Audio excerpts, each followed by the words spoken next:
నమస్కారం. My TV news కు స్వాగతం. తిరుపతి జిల్లా సూళ్లూరుపేట పట్టణంలోని బంగారు దుకాణాలపై లీగల్ మెట్రాలజీ అధికారులు శుక్రవారం ఆకస్మిక దాడులు నిర్వహించారు. Assistant controller T. స్వామి నేతృత్వంలోని బృందం దుకాణాల్లోని డిజిటల్ తూకం యంత్రాలను క్షుణ్ణంగా పరిశీలించింది. ప్రధానంగా బంగారం కొనుగోలు, అమ్మకాలకు సంబంధించిన బిల్లులు, జీఎస్టీ రికార్డులు, రిజిస్టర్ల నిర్వహణపై అధికారులు ఆరా తీశారు. కొన్ని చోట్ల తూకం మిషన్లలో తలెత్తిన చిన్నపాటి లోపాలపై యజమానులకు అవగాహన కల్పించడంతో పాటు పాత బంగారం మార్పిడి వివరాలు సరిగ్గా లేని వారిని హెచ్చరించారు.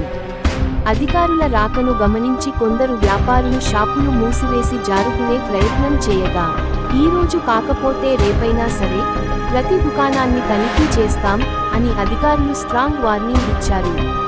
నిబంధనలు ఉల్లంఘించే వ్యాపారులపై కఠిన చర్యలు తీసుకుంటామని, భవిష్యత్తులో కూడా ఇటువంటి తనిఖీలు కొనసాగుతాయని లీగల్ మెట్రాలజీ విభాగం హెచ్చరించింది. నా పేరు స్వామి అండి. నేను assistant controller legal metrology department Tirupati. అయితే ఈ మధ్యలో కొంచెం గోల్డ్ రేటు అటు ఇటు అవుతున్న సందర్భంగా చాలా మటుకు పెరిగింది. ఈ సందర్భంగా ఎక్కడెక్కడ డిఫరెంట్ ప్లేసెస్లో ఉన్న ఊళ్ళలో ఉన్న మిషన్లన్నీ యాక్యురసీ కరెక్ట్గా ఉన్నాయా లేదని చెక్ చేస్తా ఉన్నాం. ఇప్పుడు యాక్యురసీ టాలరెన్స్ లేని సందర్భాల్లో, స్టాంపింగ్ కాని సందర్భాల్లో రీవెరిఫికేషన్ ఎవ్రీ 12 months ఒకసారి చేయాలి.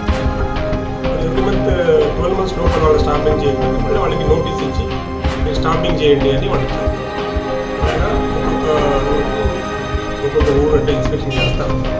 అదే సందర్భంగా ఈరోజు సూళ్ళూరుపేటలో గోల్డ్ షాప్ కొని ర్యాండమ్గా చెక్ చేయాలని వచ్చాము. డిస్ట్రిక్ట్ ఇన్స్పెక్షన్ స్టార్ట్ చేశాము. ఈ షాప్ కూడా చూసాము. ఈ స్టాప్ టైం ప్రకారము స్టాంపింగ్ అయితే అయి ఉంది. సరే, ఒక మిషన్లో ఒక 3 mg వేరియేషన్ ఉంది. అది మళ్ళీ రీస్టాంపింగ్ చేయించాలని వాళ్ళకి నోటీస్ ఇస్తున్నాను. సార్ ఇప్పుడు నేను వచ్చి జస్ట్ ఇది ఒక షాప్ ఇన్స్పెక్షన్ స్టార్ట్ చేశాను. మరి ర్యాండమ్గా ఇంకా ఒక 2 షాపులు కూడా చూడడానికి అవకాశం ఉంది. వాళ్ళకి కూడా ఏమైనా రిమార్క్స్ ఉంటే వాళ్ళకి నోటీస్ ఇచ్చేసి మేము వెళ్తాం. ఇప్పుడు ఇక్కడ ఇన్స్పెక్ట్ చేస్తాము. ఇప్పుడు సహకరించకపోతే ఖచ్చితంగా సహకరించాల్సిందే. సపోజ్ సహకరించకపోవడం అంటే షాప్ క్లోజ్ చేసుకోవడం అంతే, చేయడం ఉండదు. ఈసారి షాప్ క్లోజ్ చేస్తూ నెక్స్ట్ టైం అదే షాప్కి వెళ్ళడం జరుగుతుంది. కాబట్టి షాప్ క్లోజ్ చేసుకుంటే దాంట్లో ప్రయోజనం లేదు. ఏమైనా వేరియేషన్స్ ఉంటే అడ్వైస్ చేస్తాము. ఒకవేళ స్టాంపింగ్ కాకుండా మళ్ళీ స్టాంపింగ్ చేయించుకోమని వాళ్ళకి నోటీస్ కూడా ఇస్తాం. కాబట్టి ఎవరు భయపడాల్సిన అవసరం ఏమీ లేదు. కాబట్టి ప్రతి ఒక్కరు సహకరించాలని నేను కోరుకుంటున్నాను.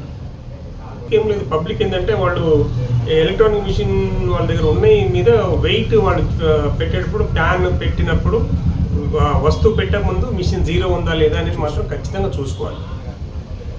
0 రాకపోతే 0 చేసే ఆప్షన్ దాంట్లో ఉంటుంది. అది 0 ప్రెస్ చేసి అన్ని 0 ఉండాలి.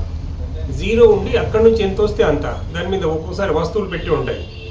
అవన్నీ తీసేసి మీకు వస్తువు పెట్టే ముందు ఆ ఇండికేషన్ మీకు 0 వస్తుందా లేదా ఒకసారి చూసుకుంటే అక్కడ నుంచి ఆటోమేటిక్గా మీకు వెయిట్ అంతా కరెక్ట్గానే వస్తుంది. షాప్లో వేరే ప్రాబ్లం అయితే ఏం లేదు.